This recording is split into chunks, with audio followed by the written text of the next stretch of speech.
नमस्कार दोस्तों, आज की क्लास में हम देखने वाले हैं डिस्काउंट से रिलेटेड क्वेश्चन यानी बट्टा से संबंधित प्रश्न। दोस्तों बहुत ही आसान तरीके से सोल्व करेंगे, तो जानने के लिए बने रहना हमारे साथ लास्ट तक। तो स्वागत है आपका आपके अपने चैनल अरविंद मेवाड़ा क्लासेस में।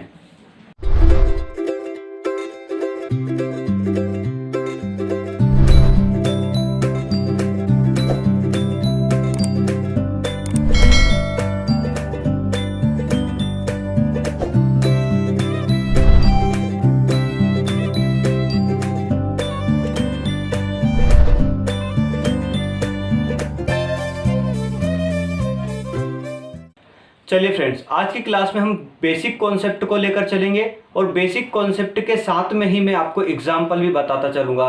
तो बेसिक कॉन्सेप्ट आज क्लियर कर लेते दोस्तों। अब basic concept is the power, ये बात ध्यान रखना दोस्तों, क्योंकि बेसिक कॉन्सेप्ट से ही हम सारी की सारी चीज़ें लेकर चलते हैं और बेसिक कॉन्सेप्ट आना चाहिए, तब जाकर हमें अच्छे से समझ में आता है आगे आने वाली चीज़ें। तो आइए समझते हैं बेसिक कॉन्सेप्ट। अब यहाँ पर डिस्काउंट, बट्टा या छूट किसे कहते हैं, अंकित मूल्य क्या होता है, एसपीसीपी तो आपको पता है, प्रॉफिट क्या होता है, लाभ क्या होता है, ये सब चीजें हम जान चुके हैं, ठीक है। लेकिन यहाँ पर हमें अंकित मूल्य समझना है, सेलिंग प्राइस फिर से समझना है, थोड़ा सा अलग है, यहाँ पर थोड़ा सा डिफरेंस है, तो मैं आपको यहाँ पर समझा दूंगा।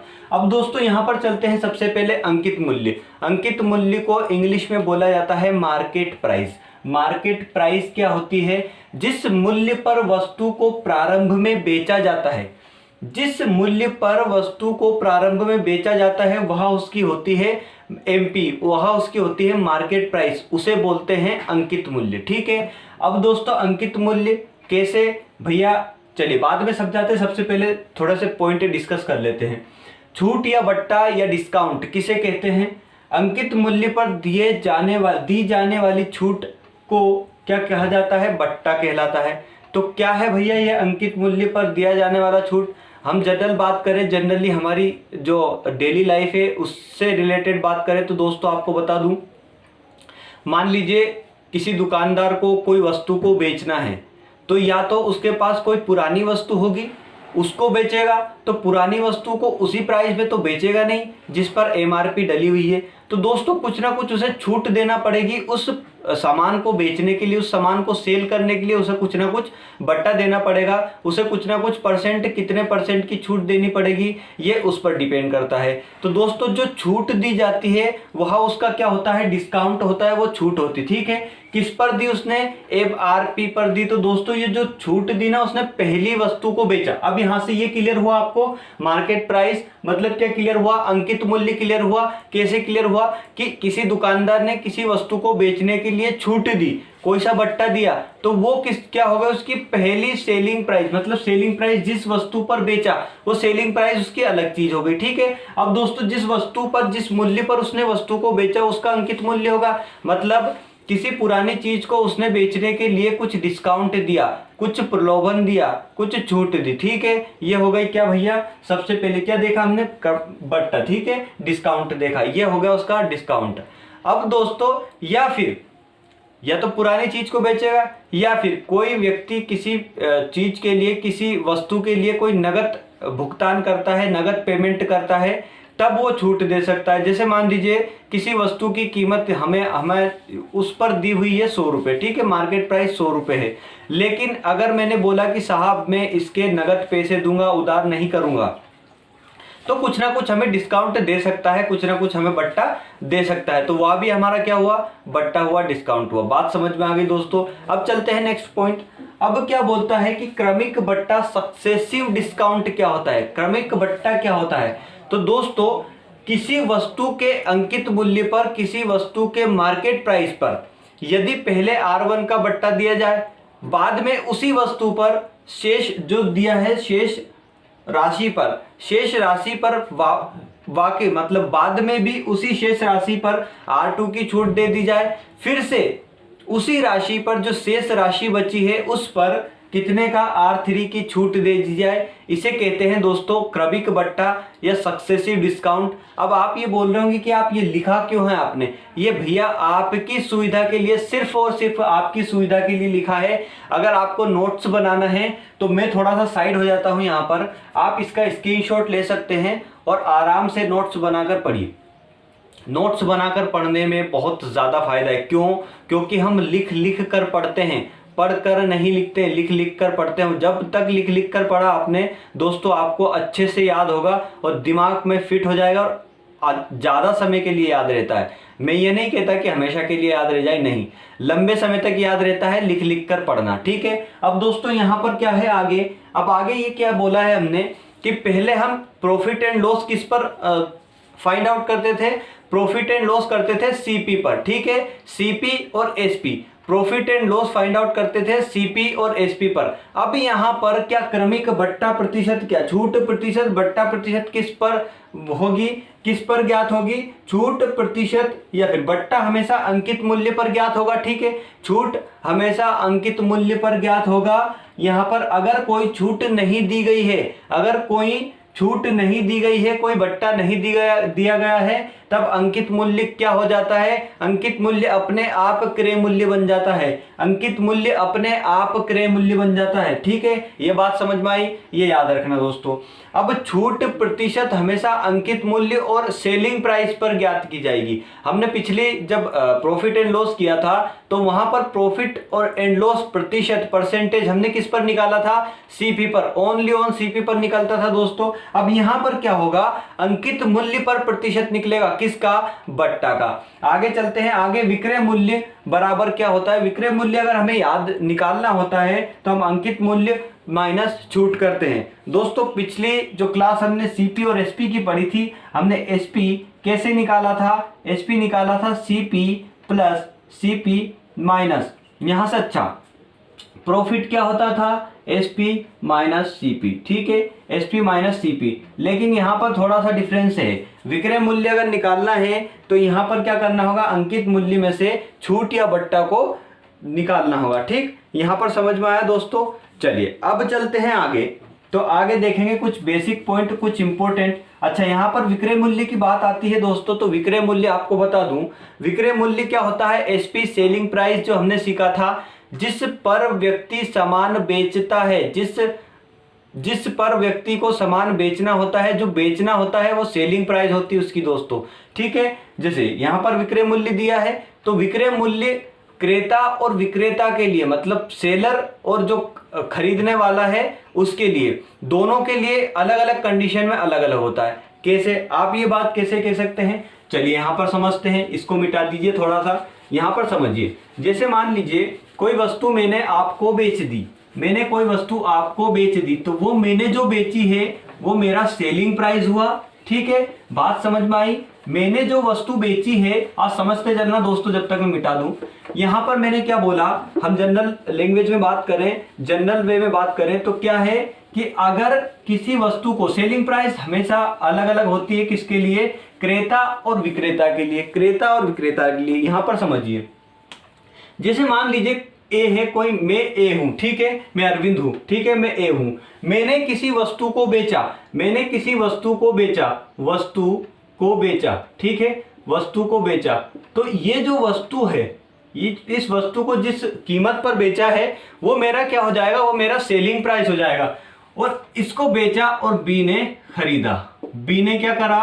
खरीदा भैया। बी ने जब खरीदा तो बी के लिए ये जो रुपए थे मेरे, ये जो मैंने जितने रुपए पर बेचा था वो मेरा, ये तो था सेलिंग प्राइस। लेकिन जिसने खरीदा वो क्या हो गया? उसका सीपी हो गया। बात समझ में आ रही है कि नहीं आ रही? अब दोस्तों कंडीशन अलग अलग होती है विक्रय मूल्य की। कैसे होती है समझिए, थोड़ा समझा रहा हूं। देखें, यहां पर किसी वस्तु को ए ने बेचा तो ए के लिए वो क्या हो गया? सेलिंग प्राइस हो गया। और जिसने खरीदा मतलब बी ने खरीदा तो उसके लिए क्या हो गया? सीपी हो गया। भैया ये खरीदा है इसने तो इसका क्या हो गया? सीपी हो गया, क्योंकि सीपी 100% होता है, ये बात याद रखना है। अब आगे बात आती है, अब दोस्तों बी के लिए कंडीशन चेंज कब होगी, जब बी बेचेगा इस वस्तु को, बी ने बेचा सी को, ठीक है, इस वस्तु को किसने बेचा, बी ने बेचा सी को, तो अब बी के लिए क्या हो गया, ये एसपी हो गया, अब बेचा तो क्या हो गया, एसपी हो गया, और सी के लिए क्या हो गया, सीपी हो गया, ठीक है, बात समझ में आई। अब दोस्तों यहां पर आप कहेंगे कि बी ने खरीदा था तो सीपी था, वही मूल्य उसके लिए एसपी बन गया, कैसे भैया, जब बी ने खरीदा था तब उसके लिए सीपी था, उसने बेच दिया तब उसके लिए क्या हो गया, सेलिंग प्राइस हो गया, एसपी हो गया, विक्रय मूल्य हो गया। अब सी के लिए क्या हो गया, क्रय मूल्य हो गया, मतलब सीपी हो गया, कॉस्ट प्राइस हो गया। ये बात समझ में आई दोस्तों आपको। अब आगे चलते हैं, नेक्स्ट और मोस्ट इंपोर्टेंट मैं आपको कॉन्सेप्ट बताने वाला हूं। चलिए आइए कुछ और बेसिक पॉइंट्स देखेंगे। यहां पर मान लीजिए अगर हमें दे दिया डिस्काउंट, दे दिया प्रतिशत का, और मान लीजिए यहां पर दे दिया अंकित मूल्य दे दिया, और हमसे पूछा कि हमें विक्रय मूल्य फाइंड आउट करना है, विक्रय मूल्य बताइए। तो विक्रय मूल्य कैसे निकालेंगे, यहां से विक्रय मूल्य निकालने के लिए हमें क्या करना होता है, अंकित मूल्य, इसको मैं अब अंकित मूल्य नहीं लिखते हुए एमपी लिखूंगा। क्यों लिखूंगा, क्योंकि इसको मार्केट प्राइस बोला जाता है, ठीक है, मार्केट प्राइस हम बोलते हैं, तो इसको एमपी लिख दिया मैंने, एमपी, या आपकी सुविधा के लिए फिर से लिख देता हूं, चलिए अंकित मूल्य भी लिख देते हैं। अंकित मूल्य यहां पर लिखा है, अंकित मूल्य गुणा करेंगे दोस्तों 100 में से डी को माइनस करेंगे, क्योंकि डिस्काउंट दिया है हमेशा 100 का होता है हमारा, तो 100 में से क्या करेंगे, डिस्काउंट को माइनस करेंगे, अपॉन में लिखेंगे 100, ये होता है हमारा विक्रय मूल्य। अगर हमें यहीं से पूछ लिया कि अगर डिस्काउंट दिया है और हमें बताना है कि विक्रय मूल्य दिया है और डिस्काउंट दिया है, अगर हमसे पूछा कि अंकित मूल्य क्या होगा, तब कैसे निकालेंगे, तो अंकित मूल्य निकालने के लिए भी देख लीजिए, अंकित मूल्य कैसे निकालेंगे, अंकित मूल्य बराबर विक्रय मूल्य। अब यहां पर दोस्तों हमने क्या किया था कि 100 में से डिस्काउंट को माइनस किया था, कहां लिखा था, ऊपर लिखा था, लेकिन जब हमें अंकित मूल्य निकालना होगा, अंकित मूल्य फाइंड आउट करना होगा, तो हम क्या करेंगे, 100 को ऊपर लिखेंगे और नीचे क्या करेंगे, 100 में से डी को माइनस कर देंगे, ये हो जाता है हमारा अंकित मूल्य, ठीक है, इतनी बात समझ में आई। अब यहीं पर बात आती है दोस्तों, अगर ये हमें सक्सेसिव डिस्काउंट दे दे, अभी हमने क्या सीखा, सक्सेसिव डिस्काउंट क्या होता है, एक ही वस्तु पर बार बार बट्टा देना, बार बार डिस्काउंट देना, सक्सेसिव डिस्काउंट कहलाता है। कैसे, अलग अलग डिस्काउंट देना, सेम नहीं, अलग अलग डिस्काउंट देना क्या कहलाता है, सक्सेसिव डिस्काउंट कहलाता है, या फिर क्रमिक बट्टा कहते हैं हम हिंदी में उसको, ठीक है। अब आते हैं दोस्तों, मान लीजिए इसने D1 का ही डिस्काउंट दे दिया, D1 का पहला डिस्काउंट दिया, D2 का दूसरा डिस्काउंट दिया, D3 का तीसरा डिस्काउंट दिया, ऐसे करके इनफाइनाइट तक दे सकता है, लेकिन नहीं देगा, ठीक है, ज्यादा से ज्यादा 3 डिस्काउंट दे सकता है, ठीक, ज्यादा से ज्यादा हद हुई तो 4 देगा। अब चलते हैं यहां पर दोस्तों, अगर वो डिस्काउंट दिया, उसने सक्सेसिव डिस्काउंट दिया है और हमसे पूछा है कि इसका रिजल्टेंट डिस्काउंट क्या होगा, इसका जो समतुल्य बट्टा क्या होगा, क्या बोलते हैं, इंग्लिश लिखा हुआ आता है समतुल्य, पेपर में क्या आएगा,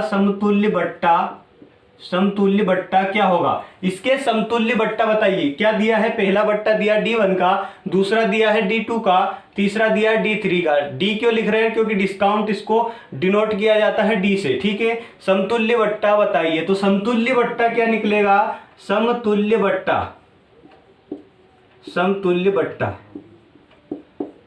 तो समतुल्य बट्टा निकलेगा यहां से दोस्तों, 100 में से हम माइनस करेंगे, किसको, 100 में से माइनस करेंगे पहले बट्टे को, ठीक है, 100 में से D1 को माइनस कीजिए, ठीक, बात समझ में आई दोस्तों, 100 में से D1 को माइनस कीजिए, अपॉन में लिखिए D, मल्टीप्लाई 100 में से फिर D2 को माइनस कीजिए, यहां पर D1 को किया था, D2 को कीजिए, अपॉन में लिखिए 100, या फिर इंटू करिए, यहां पर 100 में से D3 को माइनस कीजिए और नीचे लिखिए 100, यहां पर बात क्लियर हुई, और मल्टीप्लाई कीजिए सारे के सारे में किसका, 100 का, ये हो गया हमारा क्या, समतुल्य बट्टा। प्रतिशत में लाने के लिए हम इसका 100 का मल्टीप्लाई करते हैं, बात समझ में आई दोस्तों। और ये जितने भी बट्टे दिए होते हैं, जितने भी डिस्काउंट दिए होते हैं, सब परसेंटेज में दिए होंगे, सब प्रतिशत में दिए होंगे, क्या दिए होंगे कि पहले पर D1 प्रतिशत का डिस्काउंट, दूसरे पर D2 प्रतिशत का डिस्काउंट, और तीसरा बट्टा है D3 प्रतिशत का डिस्काउंट, तो समतुल्य बट्टा हमें निकालना है, ठीक है। अब यहां से से समतुल्य बट्टा क्या निकला 100 माइनस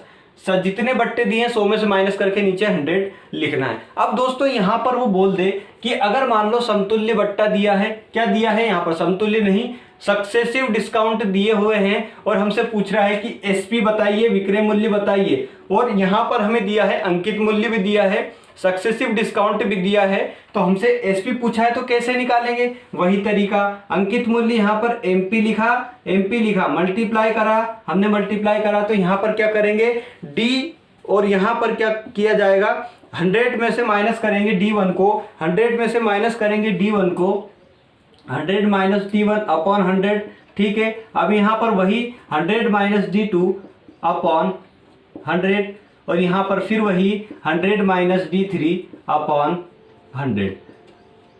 सर ये आप D1 D2 D3 तक ही क्यों पहुंच रहे हैं, क्योंकि मैक्सिमम यहां पर D3 तक ही जा सकता है, ठीक है, D3 तक ही जा सकता है, ज्यादा से ज्यादा हुआ तो D4 तक जा सकता है। यहां पर हमेशा पूछता है क्वेश्चन में, जो क्वेश्चन अभी तक आए हुए हैं देखे हुए हैं मैक्सिमम 3 तक गया, ठीक है, इससे ज्यादा नहीं गया। मतलब जब कुछ ज्यादा ही डिफिकल्ट देगा तब D3 तक पहुंचेगा, अदरवाइज D2 तक ही पूछेगा। दोस्तों ये तो हुई हमारी किसकी बात, ये हो गए हमारी बेसिक पॉइंट। कुछ और बच्चे हैं, थोड़े से बता देता हूं दोस्तों। आपने रेशियो एंड प्रोपोर्शन में सारे के सारे बेसिक पॉइंट क्लियर कर लिए हैं। वही बेसिक पॉइंट्स यहाँ पर भी यूज होने वाले हैं। कैसे यूज होने वाले हैं वो मैं आपको बता दूं दोस्तों। मैंने आपको सेलिंग प्राइस बताया, मैंने आपको कॉस्ट प्राइस बताया, मैंने आपको प्रॉफिट बताया, मैंने आपको लॉस बताया, ठीक है। वहां पर इतनी चीजें क्लियर हुई थी, और वहां पर प्रॉफिट परसेंटेज बताया था, लॉस परसेंटेज बताया था, लेकिन यहाँ पर डिस्काउंट और प्रतिशत जो निकालना होता है वो बताया था। अब दोस्तों यहाँ पर हमसे या तो डिस्काउंट पूछ लेगा, पहला बट्टा दे देगा, दूसरा पूछ लेगा, दूसरा दे देगा, पहला पूछ लेगा, एसपी तो गिवन होगा ही जब पहला दूसरा डिस्काउंट पूछेगा, या फिर एसपी पूछ लेगा, या फिर अंकित मूल्य पूछ लेगा। ये बात क्लियर हुई। तो एसपी क्या होता है, सेलिंग प्राइस, जिस पर हम बेचते हैं, ठीक है, सेलिंग प्राइस। ये तो आपको पता ही होगा क्योंकि आप 8, 9, 10 क्लास पढ़ चुके हैं पहले।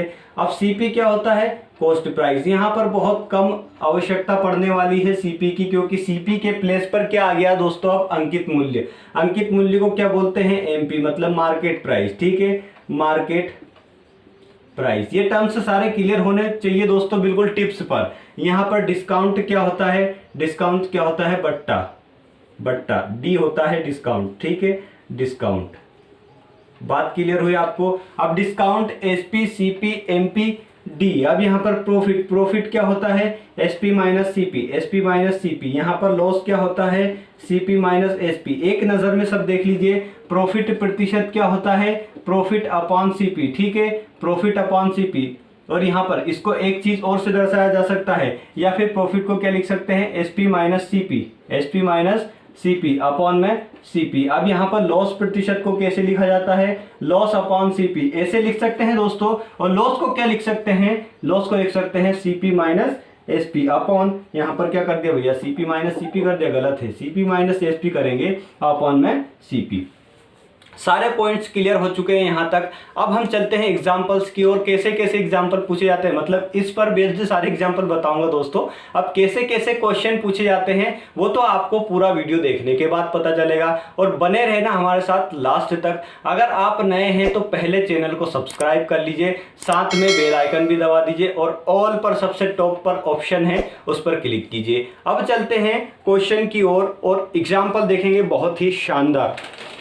आइए फ्रेंड्स समझते हैं। यहाँ पर लिखा है क्वेश्चन सबसे पहला, 10% और 20% के दो क्रमिक बट्टे हमें दिए हैं, छूट दी है, तो समतुल्य बट्टा हमें निकालना है। उसका समतुल्य बट्टा कैसे निकलेगा, समतुल्य बट्टा हमने अभी सीखा था भैया, क्या सीखा था, बेसिक कॉन्सेप्ट सीखे थे, समतुल्य बट्टा।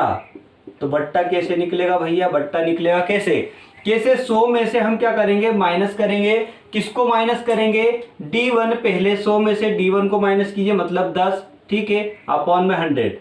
यहां पर फिर मल्टीप्लाई कीजिए, 100 में से 20 को माइनस कीजिए, 20 ही है ना, अपॉन में 100 कर देंगे। और यहां पर मल्टीप्लाई किसका करना है, 100 का। बात समझ में आई, तब जाके हमें यहां पर प्रतिशत मिलेगा। 100 का मल्टीप्लाई क्यों किया, ये बात आपको अच्छे से समझ में आ चुकी होगी। अगर आपको नहीं समझ में आया है तो दोस्तों प्रॉफिट एंड लॉस की क्लास देखिए, आपको सब समझ में आ जाएगा। यहाँ पर प्रॉफिट एंड लॉस की क्लास अगर आपने नहीं देखी है सारी की सारी, तो मैंने आपकी सुविधा के लिए यहाँ पर आई बटन लगाया हुआ है, उस पर क्लिक करना, सारी की सारी प्लेलिस्ट ओपन होकर आ जाएगी, सारे वीडियो ओपन होकर आ जाएंगे, वहां से सारी क्लासेस देख लीजिए।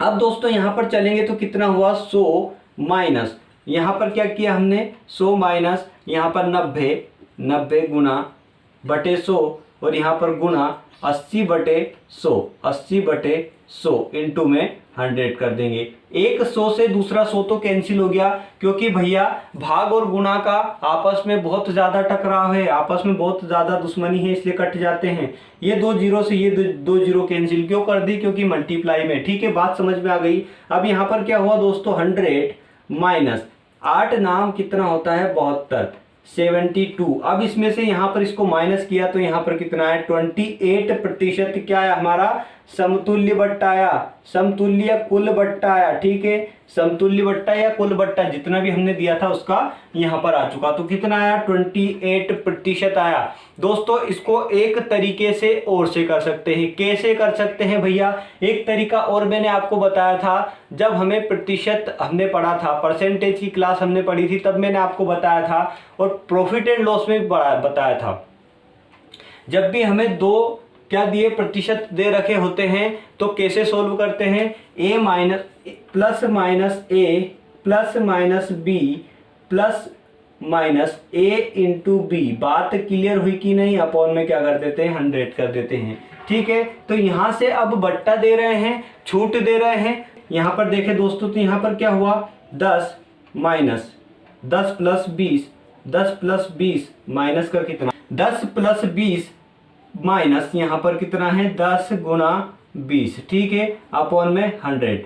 बात समझ में आई, 2 जीरो से 2 जीरो यहाँ पर कैंसिल, और यहाँ कितना हुआ 30 माइनस 2, तो यहाँ फिर से आ जाएगा दोस्तों 28%, जो कि हमारा सही उत्तर होगा। अब चलते हैं नेक्स्ट कॉन्सेप्ट, नेक्स्ट क्वेश्चन की ओर। यहाँ पर लिखा है 10% और 20% और 30% का समतुल्य बट्टा क्या होगा। अब यहाँ पर 3 दे दिया, 4 भी दे सकता है। ठीक है, 3 ही लास्ट सीमा है, लेकिन चरम सीमा पर आ चुके हैं हम दोस्तों। यहाँ पर लिखा है समतुल्य बट्टा, समतुल्य बट्टा निकालने के लिए हमने सीखा है 100 में से माइनस करते हैं। अब यहाँ पर डायरेक्ट कर दूं मैं, 100 में से माइनस करके लिख दूं 90/100 गुना 20 मतलब 80/100 गुना 70/100। ठीक है, गुना में करते हैं 100 को। बात समझ में आई आपको, बिल्कुल समझ में आ गई होगी। एक 100 से दूसरा 100 तो गया, 2 जीरो से ये 2 जीरो भी गई, 1 जीरो से ये भी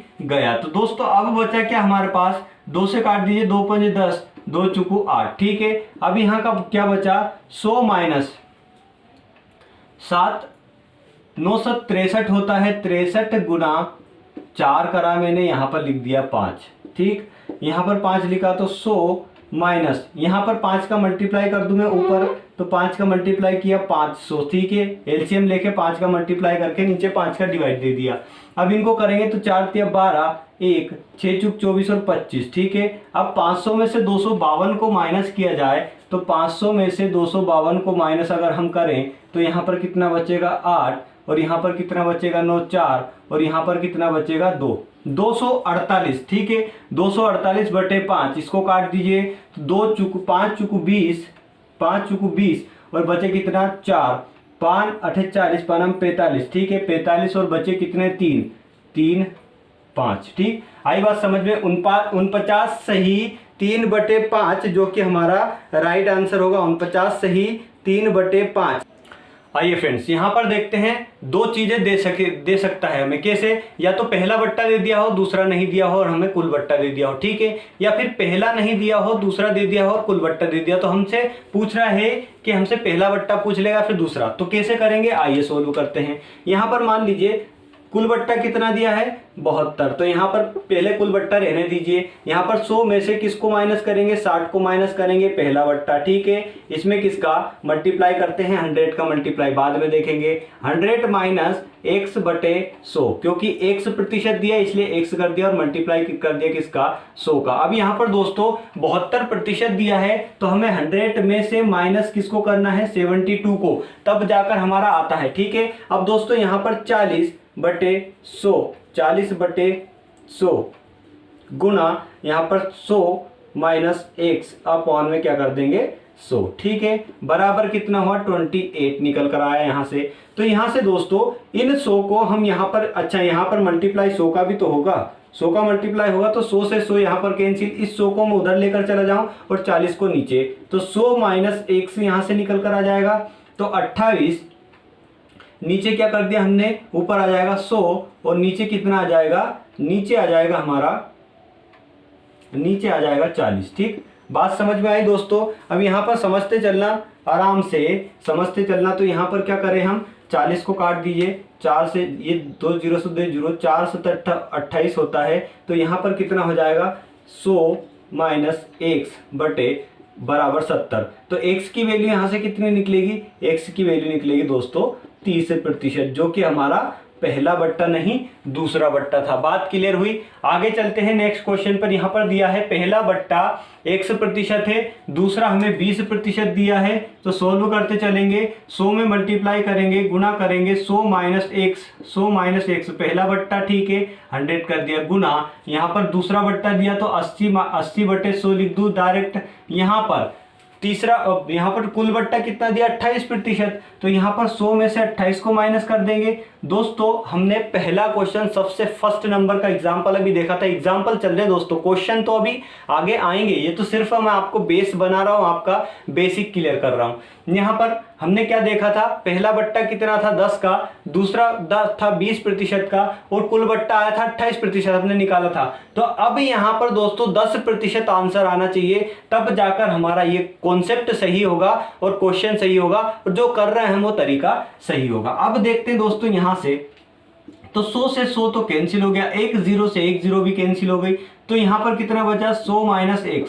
अब ये जो बचा है 10, इसको उधर लेकर चले जाऊंगा, अच्छा इसको माइनस करेंगे तो कितना आ जाएगा, माइनस करेंगे यहाँ से 72 गुना 10 बटे में 8।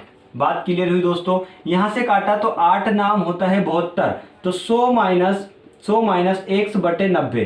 ठीक, इस 90 को मैं इधर लेकर चले जाऊं, x को उधर, क्योंकि माइनस का x है प्लस में हो जाएगा। ठीक है, 100 में से 90 गया तो कितना बचा 10 बचा। तो दोस्तों ये जो x आया ये 10% आया, जो कि हमने फर्स्ट नंबर का क्वेश्चन देखा था, फर्स्ट नंबर का एग्जांपल देखा था इसी क्लास में। क्या था हमारा, पहला बट्टा 10% का था ना, तो 10 आ गया दोस्तों। दूसरा बट्टा 20% का था तो 20 तो लिखा ही है, लेकिन हमारा टोटल क्या आया था, समतुल्य बट्टा आया था 28%। अब यहाँ पर समतुल्य बट्टा दिया था और 20, जो ये क्वेश्चन मैंने अपने आप से लिया है, क्यों लिया, क्योंकि आपको मैं प्रूफ कर सकूं, समझा सकूं अच्छे से। अब मान लीजिए यहाँ पर ये बट्टा नहीं दिए, ये दे दे, ये दे दे, तो यहाँ पर निकाल लेंगे, ये नहीं दे, ये दे दे और ये दे दे, तो निकाल सकते हैं, समतुल्य बट्टा भी निकाल सकते हैं। सब कुछ हम सीख चुके हैं दोस्तों, और आज की क्लास हमारी यहीं तक थी। आपको सिर्फ मुझे बेसिक कॉन्सेप्ट बताने थे, कल आपको लेकर चलूंगा बहुत ही शानदार क्वेश्चंस के साथ में। तो अगर आपको यहाँ पर समझ में आया है, आज की क्लास समझ में आई, आज का बेसिक कॉन्सेप्ट आपको अगर समझ में आया है तो लाइक कर देना दोस्तों।